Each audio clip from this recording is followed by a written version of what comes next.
કોંગ્રેસને લાગશે મોટો ફટકો, દિગ્ગજ નેતા આપશે રાજીનામું। લોકસભા ચૂંટણી પહેલા કોંગ્રેસને એક બાદ એક ફટકા પડી રહ્યા છે।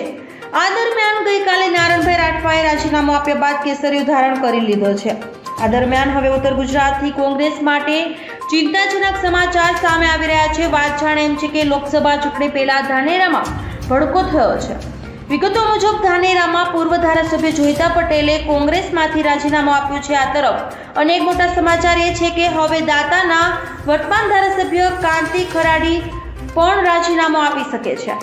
ઉત્તર ગુજરાતમાં કોંગ્રેસ પકડ હવે ધીમી થઈ રહી છે। વિગતો મુજબ આજે ધાનેરાના પૂર્વ ધારાસભ્ય જોઈતા પટેલે કોંગ્રેસને રામ કર્યા છે।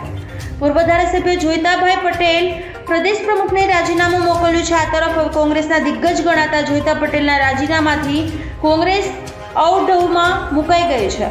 હજી ગઈકાલે જ કોંગ્રેસના દિગ્ગજ નેતા નારણ રાઠવા પક્ષમાંથી રાજીનામું આપી ભાજપમાં જોડાયા છે, ત્યારે ફરી એક દિગ્ગજ નેતાના રાજીનામાથી રાજકારણ ગરમાયું છે। ધન્યવાદ।